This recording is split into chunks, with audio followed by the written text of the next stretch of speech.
Salam damai di hati, sahabat firman yang diberkati Tuhan. Kita bersyukur kita jumpa pada pelajaran ke-10 pada minggu ini. Dan kita akan belajar bersama-sama. Sebelum kita mempelajari firman Tuhan, mari kita berdoa. Bapa Surgawi, kami membutuhkan kuasa Roh Kudus menyanggupkan kami untuk mempelajari firman pada hari ini. Kami menyerahkan firman dalam tangan-Mu, jadilah kehendak-Mu. Kami sudah berdoa hanya dalam nama Yesus Juru Selamat kami. Amin.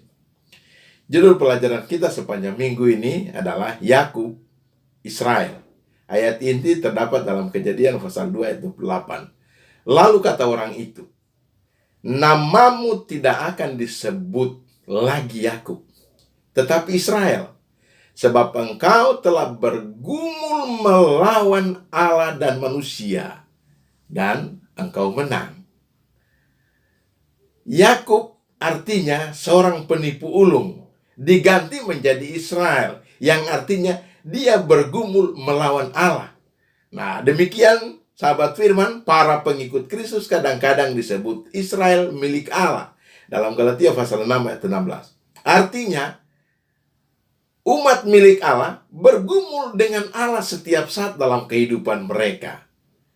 Dan ini yang saya mau sampaikan, sahabat firman. Allah tidak ingin umatnya bersikap pasif, tetapi Allah menginginkan agar umatnya sungguh-sungguh mencarinya untuk memperoleh berkat dan kasih karunia dari Allah sendiri. Informasi ini saudara baca dalam Matius pasal 5 ayat 6, Matius 6 ayat 33, Matius 7 ayat 7 sampai 8, Matius 11 ayat 12, dan Lukas pasal 11 ayat 5 sampai ayat yang ke-10. Kita dapati dalam pelajaran ini ada beberapa garis besar yang saya mau sampaikan. Yang pertama adalah Yakub pada akhirnya kembali ke tanah perjanjian. Lalu dia akan menghadapi kemarahan saudaranya Esau karena kesalahan masa lalu. Yang berikut adalah Yakub meminta pertolongan Tuhan dan saudaranya, dan dia menjadi manusia baru. Yakub jadi Israel. Lalu yang berikut, kita lihat dalam pelajaran ini, apapun yang terjadi kepada Yakub, banyak masalah muncul dalam keluarga ini. Ya, jadi ketika masalah itu muncul, Yakub harus mengambil langkah. Ya, Yakub mengambil langkah. Salah satu adalah Yakub mendorong mereka untuk meninggalkan semua penyembah berhala dan memegang perjanjian dengan Tuhan. Nah, sahabat firman yang diberkati Tuhan, dari malam pergumulan di tepi sungai Yabok, Yakub memperoleh 3 hal. Hal yang pertama adalah nama baru.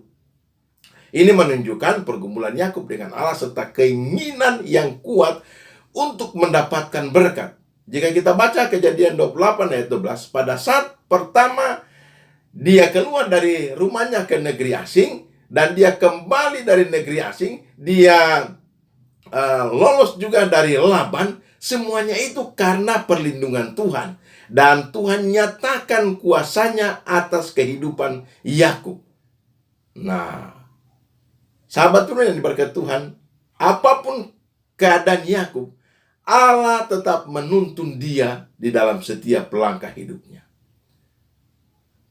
Saya mendapat poin di sini, sahabat firman. Sebagaimana Yakub alami, sebagaimana Yakub alami dalam kehidupannya, Tuhan tetap menuntun dia. Pertanyaan bagi kita, apakah kita masih merasakan pemeliharaan Tuhan bagi kehidupan kita? Jawabnya bagi saya adalah masih. Apa buktinya? Buktinya sahabat firman, bahwa pada pelajaran 10 ini kita masih bertemu untuk mempelajari firman bersama-sama. Bukti yang kedua adalah, artinya Allah masih memberikan kesempatan bagi saudara dan saya untuk berkarya. Allah masih memberikan kesempatan bagi saudara dan saya untuk melayani sesama. Allah masih berikan kesempatan bagi saudara saya untuk mengasihi dia dan mengasihi sesama manusia. Nah, ini yang terjadi ya. Ketika kita melihat akan cerita ini ya, perjalanan Yakub, apakah Yakub kurang beriman? Jawabnya, Yakub beriman. Namun apa yang membuat dia sampai dia takut kepada Esau? Ternyata saya dapati di sini adalah yang membuat Yakub sehingga takut pada Esau adalah dia selalu khawatir.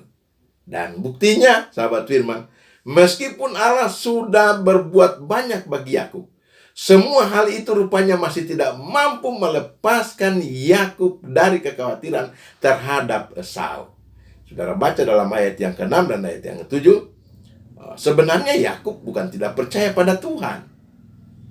Ia berdoa, dia berdoa dan berdoa, tetapi tidak melepaskan diri dari kekhawatiran. Nah, saya dapati aplikasi rohani bagi kita. Bukankah kita bertindak seperti Yakub yang percaya kepada janji pemeliharaan Allah, tetapi juga sangat khawatir? Ini yang perlu kita perhatikan. Apapun yang terjadi, kekhawatiran apapun yang ada pada saudara dan saya, yang ada pada Yakub, Allah tetap setia pada Yakub dan Allah juga setia pada kita. Dengan satu maksud bahwa Allah mau menuntun saudara dan saya untuk lebih dekat dengan Dia, ya, untuk memiliki hubungan yang baru dengan Dia. Oleh sebab itu, yang dibutuhkan sekarang bagi saudara dan saya adalah, mari saudara-saudara, kita belajar untuk mempercayakan diri kita pada Tuhan, sehingga kita tidak perlu merasa khawatir secara berlebihan. Informasinya terdapat di dalam Kejadian 32 ayat 9 sampai 24, ayat 26, ayat 28, dan ayat yang ke-30. Yang berikut adalah, ini poin. Allah meyakinkan Yakub bahwa engkau menang. Kejadian 32 ayat 28. Yakub mendapat pengampunan dari Allah. Hal yang kedua, pergumulan di tepi sungai Yabok adalah pangkal paha yang sakit. Ini menunjukkan, sahabat Tuhan, bahwa Yakub tidak lagi berjalan atas kekuatan fisik sendiri, tetapi berdasarkan kekuatan rohani. Kita pun diajarkan pada pelajaran ini bahwa kita tidak berdaya kalau gunakan kekuatan fisik untuk mencapai titik keselamatan. Hanya satu-satunya yang bisa kita buat adalah untuk mencapai keselamatan, kita membutuhkan kekuatan rohani. Dan kekuatan rohani ini pun itu adalah kasih karunia dari Tuhan bagi saudara dan saya. Oleh sebab itu, serahkan diri pada Tuhan. Hal yang ketiga dari pergumulan di tepi sungai Yabok adalah sebuah kemenangan. Ini menunjukkan bahwa kemenangan Yakub bukan melalui kekuatan yang dimiliki.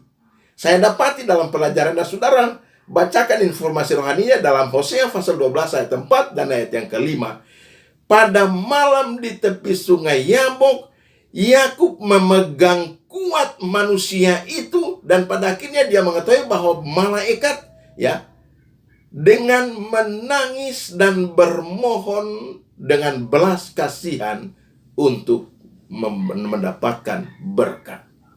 Sepanjang malam Yakub menangis dan bermohon belas kasihan.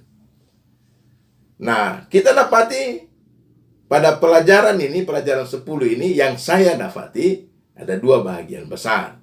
Bagian yang pertama adalah Yakub, ya, mendapatkan pengampunan dari Allah dalam Kejadian pasal 32, dan dari Yakub jadi Israel. Yang berikut dalam Kejadian 33 ayat 4, Yakub mendapatkan pengampunan dari kakaknya Esau, ya. Artinya Esau memaafkan Yakub.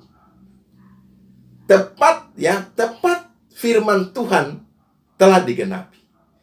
Sebab engkau telah bergumul melawan Allah dan manusia, dan engkau menang. Kejadian 32 ayat 28. Nah, sahabat firman yang diberkati Tuhan, Yakub telah menjadi manusia baru. Dari Yakub menjadi Israel, dan dia telah diampuni oleh Tuhan dan saudaranya. Yakub tahu persis dia tidak pantas menerima semuanya ini. Semuanya ini hanya karena kasih karunia Allah kepada dia. Sangat luar biasa, saudara-saudara.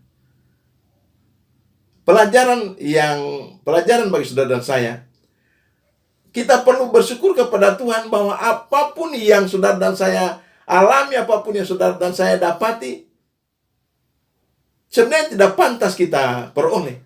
Tapi semua itu karena hanya kasih karunia Tuhan. Oleh sebab itu, gunakanlah kesempatan yang istimewa ini untuk menjadi berkat dan saluran keselamatan bagi orang lain. Masalah yang kedua ya.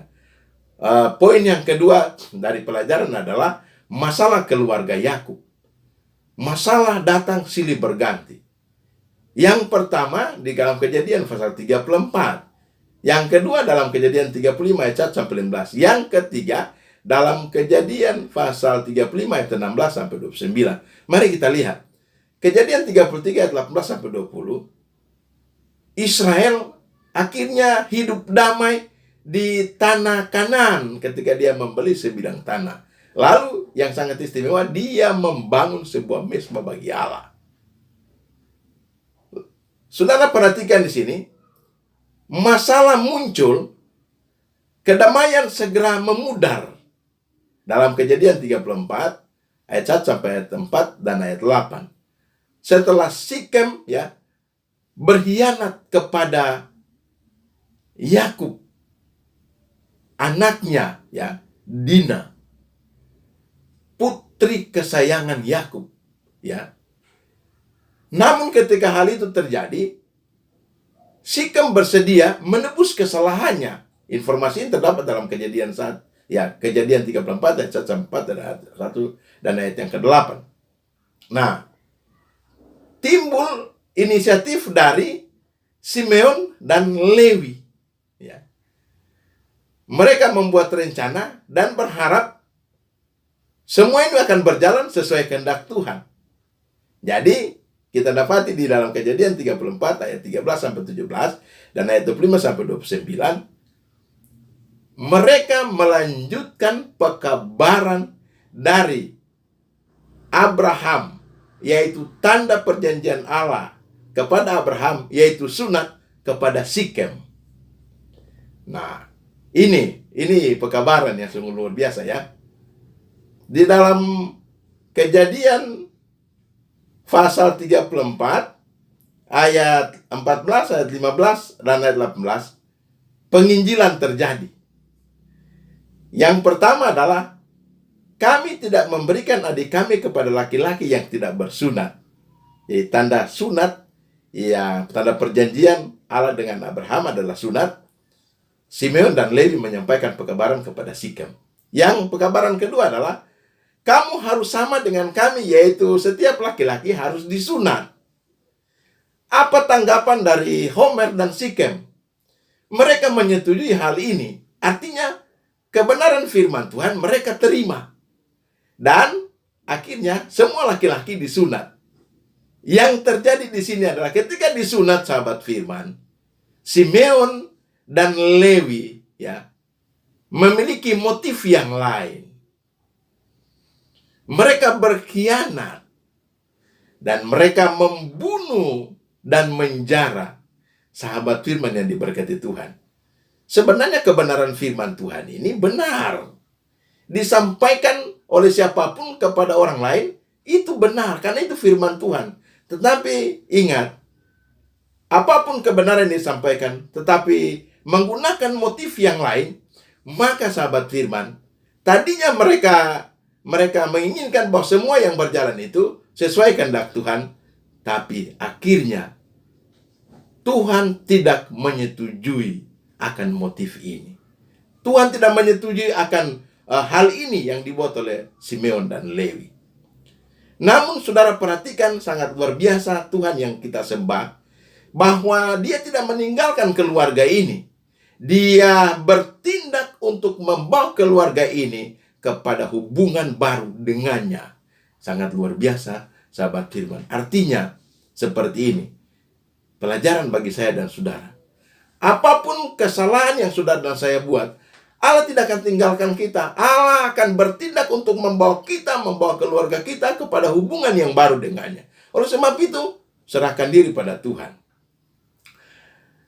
Yang berikut adalah, saudara baca di dalam Kejadian pasal 35 ayat 2, ayat 3, ayat 4, ayat 7, ayat 11, dan ayat 12. Apa syarat supaya mendapat berkat? Ini syaratnya. Harus tinggalkan berhala, baik yang dibawa dari rumah Laban, baik yang ada di sini. Ya. Dan Yakub menyampaikan itu kepada semua orang yang bersama-sama dengan dia.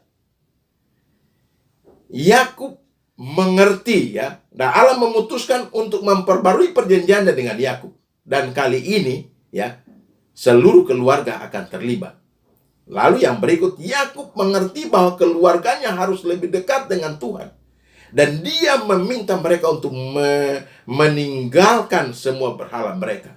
Apa tanggapan keluarganya? Tanggapan mereka adalah mereka sepakat untuk meninggalkan berhala ini. Nah, sahabat firman ini berkat Tuhan, Allah melindungi mereka. Berkat yang mereka peroleh, Allah melindungi mereka. Kejadian 35 ayat 5-6. Yakub membangun sebuah mezbah sebagai pengingat pertemuan pertamanya dengan Tuhan dalam Kejadian 35 ayat 7. Ini berkat yang mereka peroleh. Ya. Berkat yang Israel peroleh di dalam ayat yang ke-11 dan ayat 12 adalah beranak cucu dan membawa keturunan mesianis. Yang kedua adalah mereka memiliki tanah perjanjian. Sangat luar biasa, sahabat firman. Masalah demi masalah muncul. Kali ini Yakub menghadapi kematian orang-orang tersayang. Yakub kembali dari negeri asing, tidak mendapatkan ibunya, ya, Ribka. Nah, Deborah pengasuh Ribka meninggal di Betel. Lalu yang berikut, Rahel meninggal dalam perjalanan mereka ke Bethlehem saat melahirkan putra terakhirnya. Ya, di sini Benoni, putra kesedihanku. Yakub menamainya Benyamin, anak tangan kanan, ya, anak tangan kanan. Kejadian 35 ayat 16-18. Dan sahabat firman, Rahel dikuburkan di sisi jalan ke Efrat, yaitu Bethlehem. Kejadian 35 ayat 19. Mari kita lihat. Masalah pun muncul. Setelah itu Ruben menghina ayahnya dengan meniduri Bilha dalam Kejadian 35 ayat 22. Israel tetap diam saat itu. Namun konsekuensi bagi Ruben adalah akhirnya mengambil hak kesulungan dari Ruben karena hal ini. Dalam Kejadian 49 ayat 3 dan sampai ayat yang keempat. Mari saudara, kita lihat pelajaran yang sangat luar biasa. Bahwa Israel dan keluarganya tidak sempurna, sahabat firman. Namun Tuhan bersedia menggenapi rencananya bersama mereka. Tidak peduli berapa tidak sempurnanya mereka. Ini yang saya ingatkan, selalu ingatkan bagi kita. Allah tidak melihat berapa kesalahan yang saudara buat. Yang Allah lihat adalah berapa banyak saudara mengakui kesalahan kita, kesalahan saudara kepada Tuhan. Sebelum mengakhiri pelajaran ini, ada kutipan yang saya mau bacakan. Semenjak malam pergumulan di tepi sungai Yabok, Yakub telah muncul sebagai seorang manusia yang berbeda. Percaya kepada diri sendiri telah dibuangkannya. Oleh sebab itu, sifat licik pada masa mudanya tidak lagi kelihatan dalam dirinya. Gantinya tipu daya. Kehidupannya ditandai oleh kesederhanaan dan kebenaran. Ia telah mendapat pelajaran tentang bergantung kepada Tuhan yang Maha Kuasa. Dan dia di tengah-tengah ujian serta kesukaran, ia berserah kepada kehendak Allah. Hingga iman Abraham dan Ishak itu nyata dalam diri Yakub. Patriarchs and Proverbs chapter 19 halaman 208. Beberapa poin penting saya akan sampaikan. Yang pertama, sahabat firman yang diberkati, ketika kita mempelajari firman Tuhan, ini menunjukkan bahwa Yakub tidak lagi berjalan atas kekuatan fisik, ya, fisiknya sendiri, tetapi berdasarkan kekuatan rohani. Kita mendapat keselamatan bukan dari kekuatan fisik, tapi kekuatan rohani. Itu pun kasih karunia. Yang kedua, apapun yang kita buat dalam pelayanan tetapi disertai motif yang tidak baik, maka jelas Tuhan tidak akan menyetujui itu. Namun sahabat firman, Tuhan tidak tinggalkan saudara saya. Dia akan membawa keluarga kita. Dia akan membawa kita kepada hubungan baru dengan dia. Seperti membawa Israel. Israel yang ketiga, Israel dan keluarganya tidak sempurna. Namun Tuhan bersedia menggenapi rencananya bersama mereka. Tidak peduli seberapa tidak sempurnanya mereka. Nah, dan yang terakhir, sahabat firman, Yesus ingin dan mau menyelamatkan kita. Dan mau membawa kita untuk memiliki tanah perjanjian. Oleh sebab itu, relakanlah dirimu untuk dituntun oleh Tuhan. Sehingga ketika terjadi mari Maranatha, saudara dan saya dibawa masuk ke tanah perjanjian, yaitu kerajaan surga. Tuhan Yesus memberkati kita. Mari berdoa. Terima kasih Bapa Surgawi, kami boleh mempelajari firman Tuhan. Kami jauh dari kesempurnaan. Kami mohon Roh Kudus akan mengartikan firman yang kami pelajari, sehingga memberikan kekuatan rohani bagi kami. Ajarlah kami untuk kami selalu dituntun untuk menerima akan kebenaran ini. Terima kasih, ini doa kami. Persembahkan doa ini hanya dalam nama Yesus, Juru Selamat kami. Amin.